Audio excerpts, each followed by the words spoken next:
Investment के वो तरीके अगर आपने ये अपने लिए करे तो आपकी लाइफ में बहुत कुछ बदल जाएगा।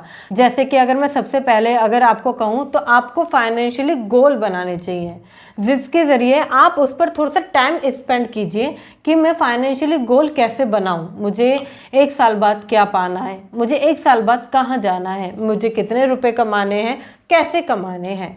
क्योंकि अगर आपके पास एक फाइनेंशियली गोल नहीं है ना, कि एक डिजिट नहीं है मुझे इतना कमाना है, यहाँ तक जाना है, तो आप उतने पैसे कभी भी कमा नहीं पाओगे और हमेशा परेशान रहोगे, पैसों को लेकर सर्वाइव करते रहोगे। इसलिए आपको सबसे पहले अपना एक फाइनेंशियली गोल बनाना है, 1 साल का, 6 महीने का, 10 साल का, आपके अकॉर्डिंग वो कुछ भी हो सकता है। आपके अकॉर्डिंग वो 10 लाख हो सकता है, एक प्रॉपर्टी हो सकती है और गोल्ड हो सकता है। जो भी आपको लगे कि हाँ ये मेरी ख्वाहिश है, ये जो मैं ये करना चाहता हूँ, मेरे हिसाब से ये चीज़ें होनी चाहिए, तो वो आपका फाइनेंशियली गोल है। उसको आप प्रिपेयर कीजिए, आप टाइमलाइन बनाइए कब तक पूरा करना है, कैसे पूरा होगा, उसके लिए क्या क्या स्टेप आपको करने हैं, वो सारी चीज़ें आपको पता होना चाहिए। देखिए, जब आपको बात आती है फाइनेंशियली गोल सेट करने की, तो लोग इसको सेट ही नहीं करते। कभी अपने फ्रेंड से पूछना कि तुमने कभी सोचा है कि तुम कितने पैसे कमाओगे, तुमने कभी सोचा है कि तुम कहाँ रहोगे, कभी सोचा है कि कहाँ आपको अच्छा लगेगा रहना, या किस एरिया में, लोकेशन, सोसाइटी, घर कैसा होगा, कुछ नहीं।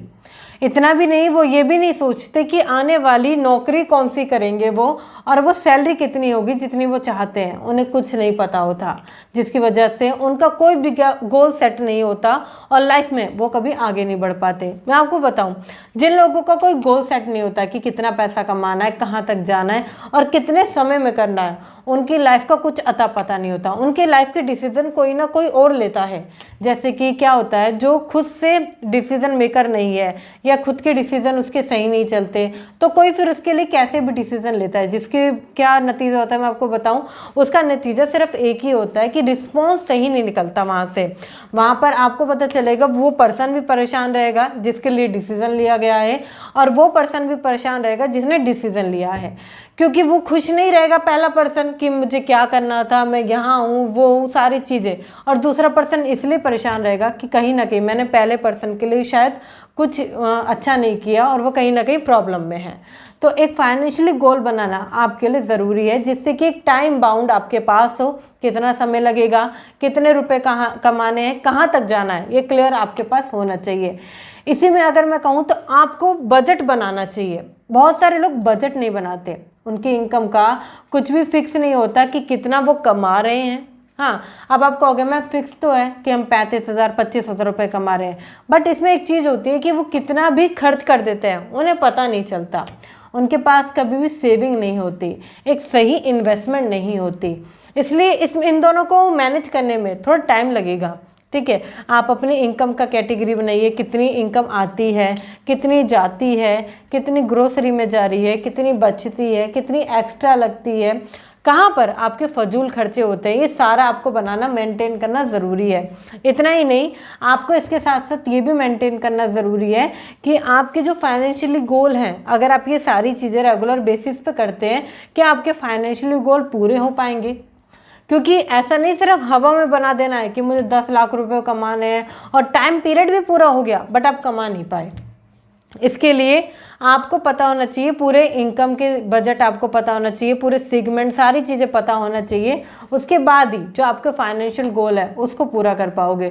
क्योंकि कई बार हम ये प्लानिंग नहीं करते और हमारा बजट और कहीं ना कहीं हमारी सेविंग पता ही नहीं चलती कहाँ गई, क्योंकि हमारा बजट भी खत्म हो जाता है, सैलरी भी खत्म हो जाती है और सेविंग बच नहीं पाती।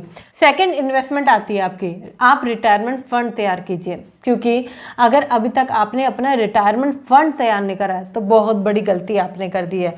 मैं आपको बताऊं, बहुत सारे लोग डिपेंड रहते हैं अपने बच्चों पर, कल देखा जाएगा जो होगा, अरे क्या दिक्कत आ रही है, अभी तो कोई प्रॉब्लम ही नहीं है। नहीं, मैं आपको बताऊं, आपको कल के लिए ज़रूर तैयार रहना चाहिए, अपने रिटायरमेंट के लिए, जिससे कि आप किसी पर निर्भर ना हो। आपको 10 रुपये 12 रुपये या कभी भी एक छोटी अमाउंट के लिए भी किसी के सामने हाथ ना फैलाने पड़े, क्योंकि उस टाइम पर आपकी ज़रूरतें कम होती हैं, मगर वो 10 रुपये 12 रुपये या 50 रुपये या 1000 रुपये भी बहुत ज़्यादा लगते हैं उस समय पर, क्योंकि हमें हमारा पैसा वो खुद का नहीं होता, वहाँ पर हम अगर किसी के सामने मांग रहे हैं या हमें कैसे ऐसा फील होता है कि अब हमें 10 रुपये भी मांगने पड़ेंगे, ऐसा फील होता है अगर आपको, तो ये समझ लीजिए इसमें आप ही की गलती है कि आपने रिटायरमेंट प्लान नहीं करा। आपको रिटायरमेंट प्लान करना बहुत ज़रूरी है। किसी और पर निर्भर होने से अच्छा है कि आप खुद ही आपकी जो भी पूंजी है, चाहे वो कम हो या चाहे ज़्यादा हो, चाहे आप उसे कैसे भी खर्च करो, आप कम निकालो चाहे आप ज़्यादा निकालो, एटलीस्ट वो आपकी पूंजी रहेगी, वो आपका पैसा रहेगा। इसलिए आपको रिटायरमेंट फंड अभी से तैयार करना ज़रूरी है। चाहे आज आपकी उम्र 20 साल है, 25 साल है, 30 साल है, 35 साल है, रिटायरमेंट फंड तो होना ही चाहिए। क्योंकि अगर आप किसी पर निर्भर हैं तो कुछ नहीं पता कि कब सामने वाले का मूड चेंज हो जाए या कौन सी प्रॉब्लम आप दोनों के बीच में खड़ी हो जाए और फैमिली अलग हो जाए। बहुत सारी फैमिली ऐसी होती है जो छोटे छोटे पॉइंट्स की वजह से ना अलग हो जाती है। तो ये सबसे अहम पूर्ण आपका इन्वेस्टमेंट हो सकता है। तीसरा, पैसा खर्च करना शुरू करें एक्सपीरियंस लेने के लिए। अब कुछ लोग कहेंगे एक्सपीरियंस लेने के लिए कौन पैसा खर्च करता है, ये तो जॉब करने से या कहीं भी काम करने से मिल जाता है। नहीं, मैं जॉब वाला एक्सपीरियंस की बात नहीं कर रही हूँ, मैं बात कर रही हूँ आपकी लाइफ के एक्सपीरियंस की। मतलब कि कुछ लोग होते हैं जो जानना चाहते हैं कि लाइफ में क्या है। कहने का मतलब, अगर मैं कहीं बाहर जाऊं तो मैं किस तरीके से जीऊँगा, या आपको थोड़ा सा घर से अलग होकर जीना चाहिए। कहने का मतलब, आप ज़रूर एक ऐसा टाइम बनाएं, महीने में, 1 महीने में, 2 महीने में, या आप महीने में 2 बार भी अफोर्ड कर सकते हैं, तो जिसमें कि आप बाहर घूमने जाएं। मतलब कि बाहर का एक्सपीरियंस लें, बाहर की लाइफ का और सोसाइटी का, अलग अलग चीज़ों का आप वहाँ पर एक्सपीरियंस लें, जिससे कि आपको पता चल सके कि आपके पास जो चीज़ें हैं क्या आप उसमें फुलफ़िल कर रहे हैं, क्या वो सब कुछ इनफ है, बहुत अच्छी बात है, नहीं तो उसमें क्या कमी है, उनको ठीक कैसे कर सकते हैं। आपको पता है बहुत सारे लोग अपने ट्रैवल पर, अपने ऊपर पैसा खर्च नहीं करते। उन्हें लगता है कि नहीं बस इधर लगा दूँ, उधर लगा दूँ, ये कर दूँ, वो कर दूँ। नहीं, आपको अपने लिए पैसा निकालना बहुत ज़रूरी है और ट्रैवल करना बहुत ज़रूरी है, जिससे कि आपका माइंड फिट रहे। आपको पता है जब आप बाहर जाते हो, नई नई चीज़ें एक्सप्लोर करते हो, तो आपका माइंड नई नई चीज़ों को सीखता है। वो जानता है कि ये चीज़ की कैसे जाती है।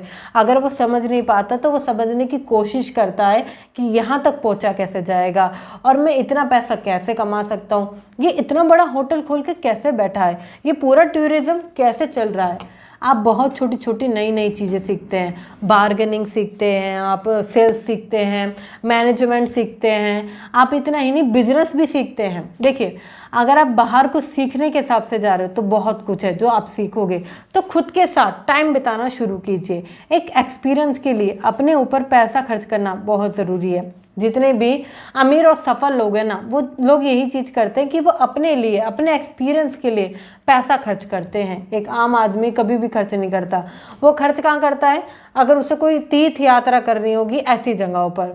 मैं आपको मना नहीं कर रही कि आप कोई तीर्थ यात्रा मत करो, बट वहाँ पर भी ऑब्जर्व करो कि किस तरीके से क्या क्या चीज़ें मैं सीख सकता हूँ, मेरी लाइफ में क्या इम्प्लीमेंट हुआ है, मैं पहले जैसा था उससे क्या मैं अब बेटर हूँ। इन सारी चीज़ों को कहीं ना कहीं आपको कंपेयर करना चाहिए, क्योंकि जब हम घर में होते हैं और वही डेली रूटीन चल रहा होता है तो हमें सारी चीज़ें समझ नहीं आती। बट जब हम बाहर रहते हैं तो लाइफ थोड़ी सी तो कहीं ना कहीं 10-12 दिन के लिए अलग हो जाती है, तो हमें बहुत कुछ समझ में आता है कि हाँ ये चीज़ें क्या हैं, उसकी वैल्यू क्या है। कई बार पता है क्या, जो चीज़ आपको अधिकता से ज़्यादा मिल जाती है लोग उसकी वैल्यू नहीं करते, चाहे वो रिश्ता हो, पैसा हो, नाम फ्रेम हो, कुछ भी हो।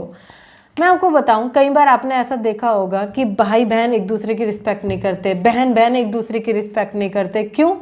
क्योंकि वहाँ पर अगर वो दोनों एक साथ ज़्यादा टाइम स्पेंड कर रहे हैं तो वहाँ पर उन दोनों की इम्पोर्टेंस ख़त्म हो जाती है, वैल्यू ख़त्म हो जाती है। वो बिना सोचे समझे कुछ भी बोलना स्टार्ट कर देते हैं। ये नहीं सोचते वो कहाँ बैठे हैं, कौन से रिश्ते में बैठे हैं, इसका कोई दुर्व्यवहार तो नहीं पड़ेगा। ऐसा तो नहीं है कि अगर मैं कुछ ऐसा बोल दूँ तो इसका मुकाम मुझे कहीं ना कहीं आगे जाकर देखना पड़ जाए, या मैं कुछ अभी गलत स्टेप बोलूँ या गलत स्टेप लूँ तो उसका नतीजा मुझे आगे भुगतना पड़े। लोग ऐसा सोचते नहीं हैं, उस टाइम पर वो कुछ भी बोलते हैं, कुछ भी करते हैं। आपने ऐसा सुना होगा बहुत बार कि बहनें कहती हैं, अरे मैं क्या बताऊं, ये जीजा जी से तो लड़ता ही रहता है, हाँ इनके रिश्ते तो खराब चलते हैं। क्यों? क्योंकि कहीं ना कहीं गलती, आप मैं बताऊं, छोटी सी होती है बहुत, बट वो छोटी सी चिंगारी बहुत आगे तक बढ़ जाती है। और लोग इन चीज़ों को घर में बैठ के, क्योंकि घर में वही बातें रिपीट होती है ना, तो समझ नहीं आती। बट अगर आप बाहर जाएंगे तो आपको समझ में आएगा कि इनसे ऊपर उठ के भी बहुत कुछ है। आप अपना कम्युनिकेशन अगर थोड़ा सा बदल दें, आप थोड़े से बिजनेस की टेक्निक सीखें, अगर आप वो चीज़ें सीखें जो लोग अमीर कैसे बन रहे हैं, लोग पैसा कैसे कमा रहे हैं, तो आपकी लाइफ में बहुत कुछ चेंजेस हो जाएगा। अमीर इंसान और अमीर कैसे है, वो इन चीज़ों को सीख समझ जाता है। क्योंकि आज के समय में अगर आपने ये चीज़ें सीखी नहीं है, समझी नहीं है और कहीं ना कहीं पहचानी नहीं है, अपनी गलतियों को आप नहीं समझ पा रहे हैं, तो मैं आपको बताऊं आप बहुत बड़ी गलती में हैं। आप ये समझिए इतनी बड़ी परेशानी में और आ सकते हैं जितनी कि आप शायद अभी हो। कहने का मतलब है इन फ्यूचर आपके रिश्तों में खटास आ सकती है। आप जहाँ पर भी हैं वहाँ पर आपको प्रॉब्लम आ सकती है रहने में। आप अगर कहीं पर जॉब करते हैं, वहाँ पर आपके रिश्ते अच्छे नहीं हैं, तो वहाँ पर भी आपको प्रॉब्लम आएगी। आप अगर कुछ अच्छा किसी को समझा नहीं सकते, कुछ अच्छा बता नहीं सकते और अच्छा बिहेवियर नहीं करते हैं, अगर आप कम्युनिकेशन में प्रॉब्लम है, तो ये ज़िंदगी भर आपके जो कहीं ना कहीं रिलेशन है ना, उसके अंदर बहुत बड़ा गैप ला देती है। तो आपको नए नए एक्सपीरियंस करने के साथ साथ थोड़ा सा अपने ऊपर काम करने की ज़रूरत है। क्योंकि जब आप बाहर जाते हैं ना, तो आपको सीखने का मौका मिलता है कि मेरे से बाहर कोई बहुत अच्छा है, हाँ मेरे से बाहर कोई बुरा भी है, कोई और भी अच्छा है और कोई और भी लेवल पर है। तो आप इन सारी चीज़ों में कंपेयर कर पाते हैं कि इनने क्या गलती करी थी, इसने क्या अच्छा किया था और मैं क्या कर सकता हूँ। ये आपके पास पता होना बहुत ज़रूरी है। लोग सीखते नहीं हैं। आपको पता है आप हर चीज़ से सीख सकते हैं। जैसे कि आप मेरे द्वारा अभी इस वीडियो से सीख रहे हैं, आप अलग अलग बुक्स से सीख सकते हैं, खुद के एक्सपीरियंस करके लाइफ से सीख सकते हैं। इतना ही नहीं, छोटी छोटी चीज़ों को बोलने से पहले आप खुद से सोचें क्या ये सही है। अगर आप ये सोच समझ के बोलेंगे ना, तो आपको खुद से पता चलेगा कि हाँ मैं कई बार कुछ गलतियाँ कर देता हूँ, जो कि अगर मैं अब ना करूँ तो काफ़ी हद तक चीज़ें ठीक हो जाएं। क्योंकि जो अमीर या सफल इंसान है ना, वो हर चीज़ों को बहुत बारीकी से करता है। वो कभी भी गलती नहीं करता। अगर उसने कोई गलती करी है तो वो उसको एक्सेप्ट करता है कि ये गलती मैंने करी है, वो उसको मानता है, ना कि उन लोगों की तरह रिएक्ट करता है। कई बार ऐसे लोग आपने देखे होंगे कि अगर आप किसी की गलती का उसको रिएक्ट बता देते हैं कि ये भाई तुम्हारी गलती है, इसको तुम ऐसे चेंज कर लो, तो वो चेंज नहीं करेंगे, रिएक्ट करेंगे, गुस्सा करके दिखाएंगे, थोड़ा सा अजीब सा माहौल कर देंगे। उसकी वजह से क्या होता है, उनको लगता है कि बहुत अच्छा काम कर दिया उन्होंने, नहीं, उनकी वजह से उनकी खुद की वैल्यू खत्म हो जाती है पहले वाले के नज़रों में। फिर वो कुछ भी कहना, कुछ भी समझाना बंद कर देता है। कई बार आपके साथ भी ऐसा ही होता होगा। आप कुछ चीज़ों को समझाते हैं, बताते हैं किसी को, बट वहाँ पे रिएक्शन उल्टा आता है, तो आप खुद चीज़ों को चेंज कर देते हैं, आप फिर इग्नोर करना स्टार्ट कर देते हैं। इसी तरीके से आपको थोड़ी सी समझदारी की ज़रूरत है कि ऐसा तो नहीं है कोई आपको इग्नोर कर रहा है, क्योंकि वहाँ पर आप अपना समय दे रहे हैं, आप अपना टाइम दे रहे हैं, आप अपनी एनर्जी दे रहे हैं, लाइफ दे रहे हैं। तो वहाँ पर आपको देखने की ज़रूरत है कि कुछ चेंजेस तो नहीं हो रहे, कहीं ऐसा तो नहीं है कि मैं ये सब कुछ दे रहा हूँ, क्योंकि ये भी एक इन्वेस्टमेंट है, आपका टाइम इन्वेस्टमेंट है, आपकी एनर्जी इन्वेस्टमेंट है, आपकी लाइफ इन्वेस्टमेंट है। तो देखने की ज़रूरत है, इसलिए आपको नए नए एक्सपीरियंस लेने की बहुत ज़्यादा ज़रूरत है।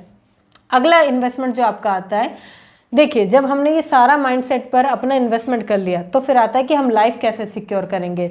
तो हमेशा आपके पास दो एक सिक्योरिटी के तौर पर ज़रूर होना चाहिए, एक तो टर्म इंश्योरेंस, एक हेल्थ इंश्योरेंस। बहुत सारे लोग टर्म इंश्योरेंस अवॉइड करते हैं, उन्हें लगता है कि ये जो मनी बैक गारंटी और ऐसी चीज़ें आती है ना, वो ठीक है, अरे हम मर गए तो पैसा नहीं मिला तो, और अभी पैसा मिल जाएगा तो बढ़िया है। कभी कभी लोग हेल्थ इंश्योरेंस इसलिए नहीं कराते हैं, अरे मैं तो बिल्कुल ठीक हूँ, मुझे क्या हो रहा है।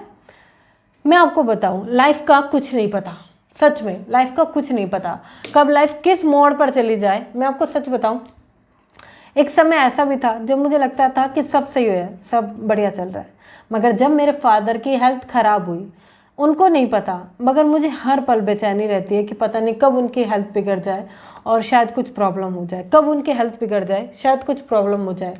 कई बार इन बातों को सोच सोच के मैं बहुत ज़्यादा परेशान भी होती हूँ, रातों को नींद भी नहीं आती है।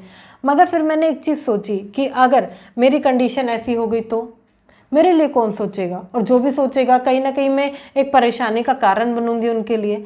तो क्यों ना मैं एक हेल्थ इंश्योरेंस लूँ, जिससे कि अगर मेरी हेल्थ से रिलेटेड कोई भी कंडीशन आती है, कोई भी प्रॉब्लम आती है, तो एक पैसे का बैकअप जरूर बना रहे। क्योंकि जब आपके पास थोड़ी सी पैसों की ताकत होती है ना, तो दिक्कत नहीं आती, आपको परेशानी नहीं होती कि मेरे पास पैसों का बैकअप है, कोई इशू नहीं है। आज मैं बताऊँ, आज मेरे पास थोड़ा बहुत पैसा का बैकअप रहता है ना, तो मुझे उनकी हेल्थ को लेकर कोई प्रॉब्लम नहीं होती।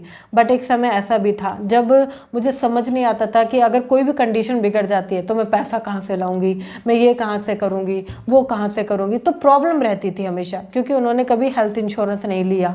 वो वही पुराने मिथ में जीते रहे कि अब क्या हो रहा है देखा जाएगा। मैं आपको बताऊं, आज का समय ये नहीं है। आज आप जानते हैं कितनी ज़्यादा बीमारियां बढ़ रही हैं। इतना ही नहीं, बहुत ज़्यादा ऐसी चीज़ें बढ़ चुकी हैं जो कि शायद मैं आपको समझा भी ना सकूं, क्योंकि वो हेल्थ का टॉपिक है और ये आपका फाइनेंस का टॉपिक है। तो कहीं ना कहीं आपको थोड़ा सा समझने में प्रॉब्लम हो सकती है। बट इतना समझिए कि आपके पास टर्म इंश्योरेंस, हेल्थ इंश्योरेंस आपकी खुद की सिक्योरिटी के लिए बहुत ज़रूरी है, जिससे कि अगर आपको कुछ हो जाता है इन केस, तो आपकी फैमिली को टर्म इंश्योरेंस का एक पूरा अच्छा कवर मिलता है। इतना ही नहीं, अगर कोई आपके साथ दुर्घटना हो जाती है, कोई भी प्रॉब्लम आती है, तो आपको हेल्थ इंश्योरेंस मिलता है, जिसकी वजह से आपकी फैमिली किसी के सामने हाथ फैलाने के लिए डिपेंड नहीं रहती। खुद के लिए आपको छोटे छोटे स्टेप खुद से लेने पड़ेंगे, क्योंकि कभी कोई आएगा नहीं जो आपके लिए स्टेप लेगा कि हाँ मैं ये चीज़ करूँ, क्या मैं ये चीज़ करना बेहतर है आपके लिए।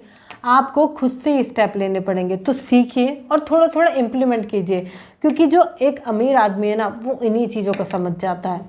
अगला पॉइंट आता है, रिमूव योर टॉक्सिक फ्रेंड। कहने का मतलब है आपके ऐसे फ्रेंड एंड ऐसे रिलेशनशिप या ऐसे रिलेटिव्स को आपको दूर करने की ज़रूरत है जो बहुत ज़्यादा टॉक्सिक है। कहने का मतलब आप समझा रहे हैं, ठीक है, आप समझा रहे हैं, सारी चीज़ों को बता रहे हैं, बट फिर भी वहाँ से या तो सपोर्ट नहीं मिल रहा, या आपको वो लोग इग्नोर कर रहे हैं, या वो लोग आपको समझते नहीं हैं। कहने का मतलब है कई बार ऐसा होता है कि हम बहुत सारे लोगों को बहुत सारी चीज़ें समझाते हैं, ठीक है, वो फिर भी वही चीज़ें रिपीट करते हैं। अब इसका जो कहीं ना कहीं भुगतान है उन्हें नहीं करना पड़ता, फर्स्ट पार्टी को करना पड़ता है। ऐसे बहुत सारी चीज़ें हैं जिसकी वजह से आपने देखे होंगे कि रिश्तों में दरार आ जाती है। लोग एक दूसरे से बात करना बंद कर देते हैं, इग्नोर करना चालू कर देते हैं। ये क्या होता है? ये थोड़ी थोड़ी वो चीज़ें होती है जो लोग समझ नहीं पाते। मैं आपको बताऊं, आपको ऐसे लोगों से दूर होने की बहुत ज़्यादा ज़रूरत है जिनको या तो आपको बार बार समझाना पड़ता हो, या जो लोग आपको समझते नहीं है, या आपके पॉइंट ऑफ व्यू को कहीं ना कहीं सराहना नहीं देते। कहने का मतलब है कि आपको गलत तरीके पे ले जाते हैं। ऐसे बहुत सारे दोस्त होते हैं जो आपको गलत लत डाल देते हैं। ऐसी बहुत सारी फैमिली होती है जिसमें कि आपके सपोर्ट की बात ही नहीं होती है। और ऐसे बहुत सारी जगह, ये बहुत सारे रिलेटिव्स होते हैं जो कि आपके पॉइंट ऑफ व्यू से कोई मैटर नहीं करता कि आप क्या चाहते हो, क्या बनना चाहते हो करियर में। वो चीज़ें करवाते हैं जो अननेसेसरी है, जिसकी वजह से आपका फ्यूचर बर्बाद हो रहा है। आपको सोचने की ज़रूरत है कि आपके भलाई के लिए कौन सोचता है। जो आपकी भलाई के लिए सोचता है उसके साथ आपको रहने की ज़रूरत है, और जो आपको लगता है कि नहीं ये मेरे लिए बेटर नहीं है, तो आपको उससे दूर हो जाने की ज़रूरत है। क्योंकि अमीर लोग एक सही इन्वायरमेंट, सही फ्रेंडशिप और एक सही जोन बनाते हैं। जो एक सफल इंसान नहीं है ना, वो कैसे भी लोगों के साथ बैठ जाता है, कहीं भी बैठ जाता है, उसके कपड़े पहनने का कोई भी ढंग नहीं होता है, आप देखोगे कि बिल्कुल अलग, ठीक है। बट जो एक सफल इंसान है, आप देखो वो बिल्कुल ही इन चीज़ों को समझता है कि कब कहाँ कितना बोलना चाहिए, कैसे कपड़े पहनना चाहिए, कैसा बिहेवियर करना चाहिए, बॉडी पोस्चर कैसा होना चाहिए, बॉडी लैंग्वेज मैटर करती है, कम्युनिकेशन मैटर करता है, सब। क्योंकि ये आपको अमीर बनने के रास्ते पे ले जाता है, ये आपको सफल बनने के रास्ते पे ले जाता है। अगर आप वही पुरानी चीज़ें करते रहे जो आपने किसी को करते हुए देखी है, या कोई आपके सामने कर रहा है, तो आप ये समझिए आपको थोड़ा सा समझदारी की ज़रूरत है। क्या ये गलत है, क्या ये सही है, क्या सही है और क्या गलत है, ये खुद पहचानना पड़ेगा।